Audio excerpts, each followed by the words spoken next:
And the Indiana Fever have pulled off the upset, the 6th seed, beating Vegas 89-73 to take game 1.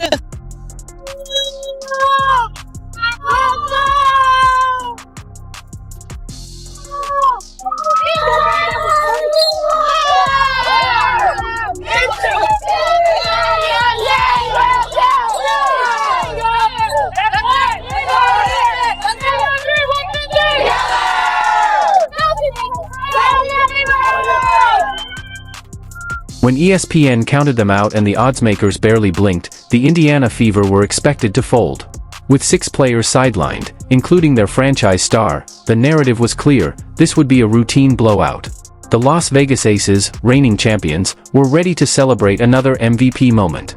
But what unfolded was anything but predictable. On a night meant to showcase dominance, the Fever turned the script upside down. They didn't just survive, they stormed into the house of the league's most decorated team and pulled off what can only be described as a strategic takedown. This wasn't luck. It wasn't chaos. It was calculated, relentless, and stunning. The question isn't just how they won, but how a battered, short-handed squad exposed the cracks in a WNBA superpower. The answer? A hidden defensive strategy that completely silenced the league's top player, and a jaw-dropping breakout performance from a player no one saw coming. This was more than an upset, it was a seismic shift. Particular matchup, Aces Fever, game 1. We're not deciding the whole series right now, just game 1. Should we do it together? I think we should do it together, because my spidey sense is telling me they might be the same. 3, 2, 1. Aces. They're not going to lose after she just won MVP. Yeah, period. There's no way. No way. Okay, I see No way. Indiana Fever had no business winning a playoff series this year, had no business advancing to the semifinals for the first time in a decade, and yet here they are, eliminating the Atlanta Dream in Atlanta without Caitlin Clark, without Sophie Cunningham, without Sid Colson, without Erin McDonald, without Chloe Bibby. The hospital squad is on the bench, and yet the Indiana Fever are into the semifinals of the WNBA playoff. Even before tip-off, the outcome felt predetermined. The Indiana Fever weren't seen as challengers, they were branded as the sacrificial offering. National analysts brushed off their chances entirely, with ESPN panels confidently predicting a quick, one-sided series. Oddsmakers didn't just favor the Aces, they practically erased any scenario where the Fever stood a chance. But the disrespect wasn't just in the headlines or the betting lines, it ran much deeper. The Fever were barely holding themselves together. With injuries sidelining nearly half the roster, what remained looked less like a playoff squad and more like a last-minute substitution. It was a roster stitched together by necessity, not strategy, an underdog team with no business being in the conversation. The media didn't ask if they could win. They only wondered how long they could survive. And then the coaching of Stephanie White.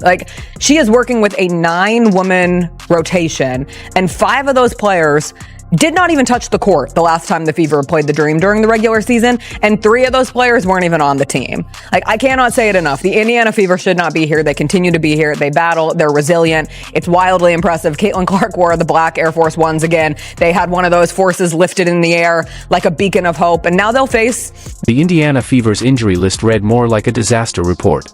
6 players were out, including their dynamic centerpiece, Caitlin Clark, whose breakout season was abruptly cut short.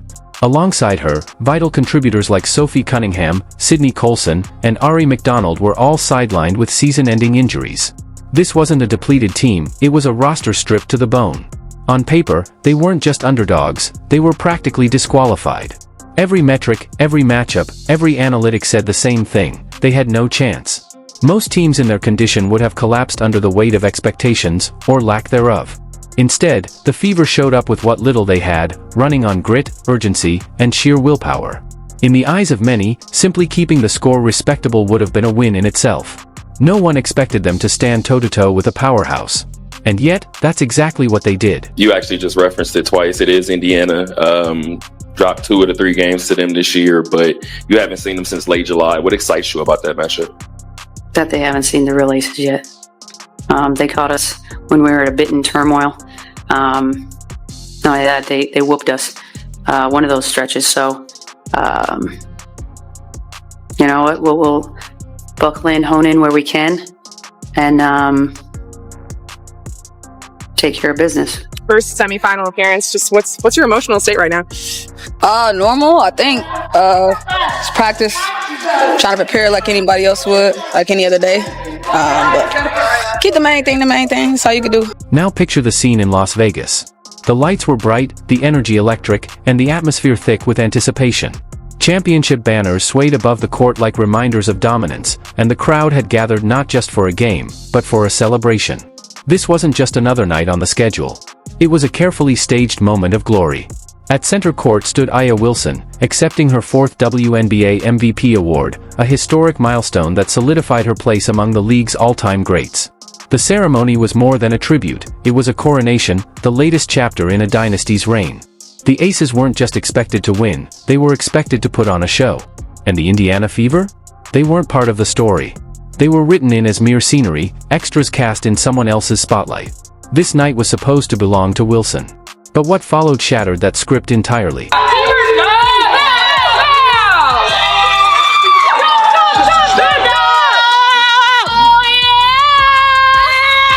Respect everyone, fear no one. Sounds in the chat. Dumb. That's one.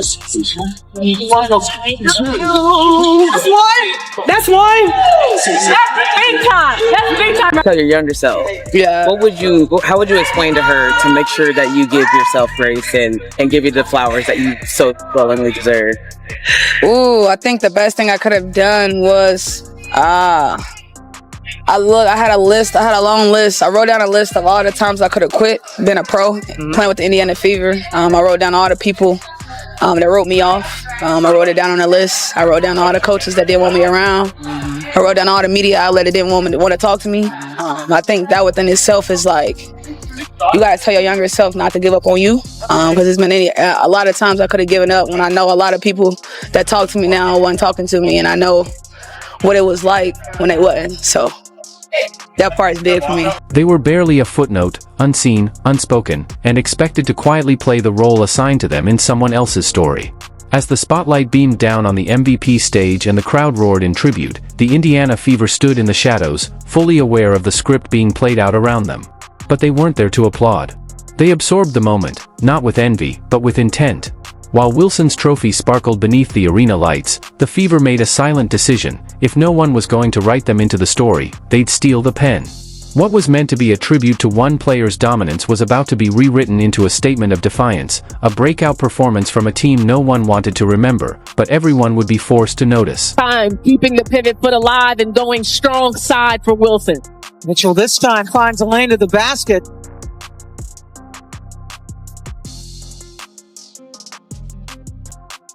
Inside to Turner. Nice look from Mitchell, which follows 5 Eastern time on ESPN. Mitchell. Lot of arc on that and a couple of bounces. So who's going to step up and how can the Aces find an edge?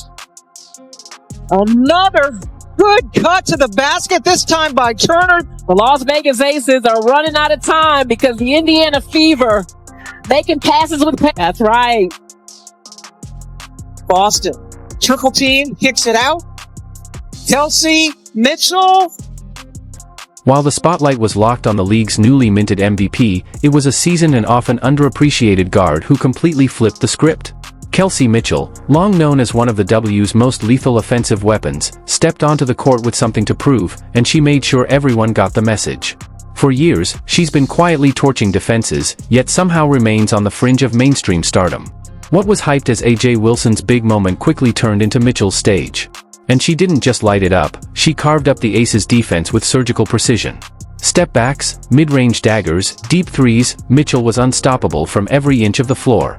It wasn't just a great performance, it was a statement piece, loud and impossible to ignore. You could start on the defensive end. I mean, clearly we had no answer for Mitchell. Couldn't even attempt to slow her down a little bit. I thought it was really poor. Really poor. Hull had that great steal to seal the win against Atlanta. Great start for Leah Boston. Definitely the best slasher. Boston and Wilson. 2 former South Carolina players. Asia can't find the bottom of the net. 5'11". Odyssey Sims and Kelsey Mitchell 5'8". Boston up, under, and in. really having her battle. Asia. She sank tough mid-range jumpers with defenders in her face, buried long-range threes with ease, and didn't miss a single free throw, going a flawless 6 for 6 from the line. By the time the clock hit 0, Kelsey Mitchell had dropped a career-high 34 points in a performance that felt less like a game and more like a warning shot. The defending champs looked rattled, caught off guard by an offensive eruption they couldn't contain. But this wasn't just a standout night, it was history in motion. No player had ever scored that many points in their first ever WNBA semifinal appearance. Mitchell didn't just rise to the moment, she redefined it. While the night was meant to celebrate the league's most valuable player, Mitchell delivered her own headline. Her message was loud and unmistakable: the MVP isn't the only one commanding respect. Mitchell didn't ask for the spotlight, she took it, and the entire league had no choice but to pay attention. Could tilt the battle. Double juice efforts in us. So that's got to change this second half. Coach, you're shooting under 40 from the field, about 7. Get about it. All right, thank you very much, Coach Hammond. And let's go over now to Angel Gray. For Asia. Spins, counters, doesn't get the mountain. I am just so impressed. Boston just faked Wilson out of her. Good anticipation there by Brianna Turner. She's been on a couple WNBA all defensive teams, and she has really been key for them on that end of the floor in these playoffs.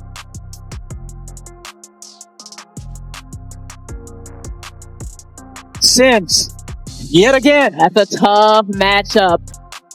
Each follows 5 Eastern time on ESPN. Mitchell. Lot of arc on that and a couple in the regular season than Asia. In the entire league. And Sims, they gave her just that space and she took. But make no mistake, this stunning win wasn't powered by one star alone. It was the result of a team effort rooted in precision, grit, and a defensive strategy that deserves to be studied for years to come. The Indiana Fever didn't just show up, they executed a defensive masterclass so dialed in, it could be framed and displayed in a Hall of Fame. At the heart of that plan stood rookie standout Aaliyah Boston, handed the toughest job of the night, slow down none other than 4-time MVP Aya Wilson. And while completely shutting down a player of Wilson's caliber is nearly impossible, Boston approached it with a smarter mission. Don't stop her, just make every single touch a battle. Boston was relentless. She bodied up, disrupted passing lanes, and stayed glued to Wilson like a shadow. In her own words, she aimed to be annoying, and she absolutely was, in the best way. Every shot was contested, every move met with resistance, and Wilson never had the space to settle into her usual dominance. The message was clear: if the Fever were going down, they weren't going quietly. But instead, they turned defense into disruption, and disruption into victory. Lexi Hall had that great steal to seal the win against Atlanta. A great start for Leah Boston.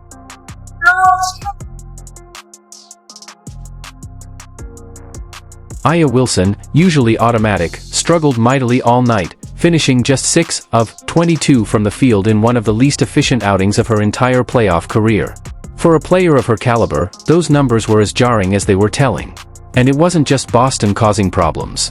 Lexi Hull brought her own brand of chaos, locking in on Jackie Young, the Aces' dynamic scoring threat, and turning her into a non-factor. Hull's defense was suffocating, smart, and disciplined. She didn't just contest shots, she disrupted rhythm, blew up screens, and made sure Young never got comfortable. It was a defensive performance that could go straight into the highlight reel of how to neutralize elite guards. The Aces, a team stacked with stars and built to overpower opponents with talent alone, suddenly looked stuck. Frustrated. Predictable. Indiana's defense turned them from a high-octane force into a one-note offense. Every rotation was tight. Every switch was crisp. The Fever didn't just play defense, they imposed it, and the results showed in every frustrated glance and every forced shot the Aces took. 5 minutes! 1 shot! Rebound! Stay high! We're good! Good job, Kels! So keep playing great defense. Stay on the ground. Yep.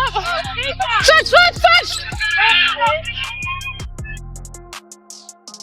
One of the night's biggest shockers didn't come from a buzzer beater or a flashy highlight, it was hiding in plain sight on the stat sheet. A category that was all but gift-wrapped for Las Vegas, dominance in the paint, ended up flipping the entire narrative. With a towering frontcourt and an MVP center anchoring the lane, the Aces were expected to control that territory without much resistance.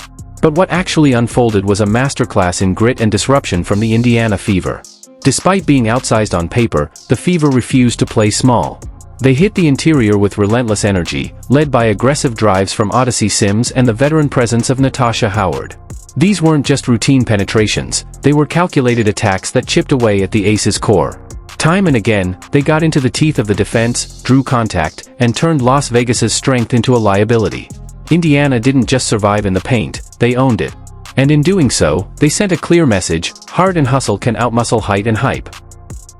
2 minutes to go in the quarter. Hall left open for three, and she hits it. Much needed. Odyssey. Thought about it, but boy, her shooting's on point, so is her. How do you feel about the performance, the urgency, and the response you had when they made a couple runs late? Yeah, I feel good. I mean, our group has seen it all. We wanted to come in and be the aggressor right away, to make sure that we were dictating on the defensive end, and we were dictating from a pace standpoint. They're champions for a reason. We knew that they were going to make runs. They made a big one in the third, and we responded with a big one. I'm proud of our team. It's one game. It's a long series, so we got to keep the main thing. But to come in here and to be able to steal this one was big for us. By the time the final buzzer echoed through the arena, the numbers told a story that few could have predicted. Indiana had outscored Las Vegas 50-38 in the paint. Let that sink in. This wasn't about catching fire from beyond the arc or relying on lucky bounces. This was a full-on, physical takeover right at the rim. Indiana earned every bucket the hard way, with fearless drives, second-chance finishes, and a level of intensity that simply overwhelmed the defending champs. It was the kind of performance that strips away any label of finesse. The Fever weren't just executing, they were enforcing. They muscled their way into control, showing that they could not only match the Aces' physicality, they could exceed it. This was more than just a win. It was a statement. On a floor where the Aces usually impose their will, the Fever flipped the script. They didn't just win in the paint, they dominated it. They didn't just challenge the champs, they outworked, outmuscled, and outwanted them in every gritty moment. Indiana didn't just play tough. They took the fight straight to the top and walked away with the crown jewels of the court. Her strength, her athleticism. There were 3 or 4 Seattle players right there, but Jackie Young made the game winner. Get away from Natasha Howard. If there was any lingering doubt about just how seismic this upset was, it vanished the moment Becky Hammon stepped in front of the mic. Known for her poise and razor-sharp game sense, the Aces head coach looked genuinely shell-shocked. In a rare moment of raw honesty, Hammon didn't mince words. Her team had been flat-out outplayed. They played with a greater sense of urgency, she admitted, her voice carrying the weight of a team that never found its footing. And then came the kicker, a candid confession that Las Vegas had no answers for Kelsey Mitchell. Coming from a coach as calculated and competitive as Hammon, that kind of acknowledgement isn't just a post-game quote, it's a full-blown admission of how badly the scales had tipped. Her remarks didn't just reflect the scoreboard, they underscored the tone, tempo, and total control the Fever had from tip-off to the final whistle. It wasn't just a loss for the Aces. It was a clinic handed to them by a team that came in hungrier, sharper, and determined to prove they belonged. And for Indiana? That's not just praise, it's proof. Proof that their dominance was no fluke. It was undeniable. To the ball on the block. Now the shot clock is winding down. Young doing a good job keeping Kelsey Mitchell away from the basket, but the Fever... The weight of this win wasn't just felt on the court, it echoed from the Fever's own bench. Watching from the sidelines due to injury, Caitlin Clark, the face of Indiana's future, witnessed her team defy every odd. And when it was over, she didn't need a lengthy caption or a viral video to sum it up. Just 2 words on social media, simple but electric: Kelsey, unreal. That short message traveled fast, not just through the fanbase, but across the basketball world. It was more than a shout-out. It was a torch pass in real time. A rising star tipping her cap to the seasoned vet who put the team on her back and dragged them across the finish line in a game no one expected them to win. Clark's post struck a chord because it captured what everyone was thinking. Kelsey Mitchell didn't just show up, she took over. In a high-stakes battle against the reigning champs, she turned the spotlight on herself with the kind of performance that demands respect. This was more than just a box score win. It was a defining moment, endorsed by their biggest name and acknowledged by their toughest adversary. The Fever didn't just win a game, they made a declaration, loud and clear. Great. Driving, taking the shot. Stopped by... Ultimately, this wasn't just another playoff win to tick off the list. It was a blueprint for resilience, a showcase of unwavering belief, meticulous game planning, and raw, unfiltered heart. Here was a team that many had dismissed early on, battered by injuries and written off as little more than a footnote in the champion story. Yet they rewrote the narrative entirely. A once overlooked star stepped into the spotlight and delivered the kind of career-defining performance that legends are made of. Meanwhile, Indiana's defense wasn't just holding its own, it was systematically dismantling what once looked like an unbreakable dynasty.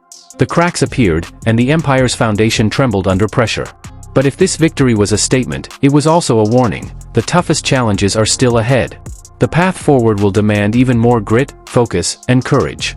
This night was a turning point, but the journey to greatness is far from over. We've got to keep the main thing, and that is us playing to a standard of basketball that we want to have as an Indiana Fever organization and franchise.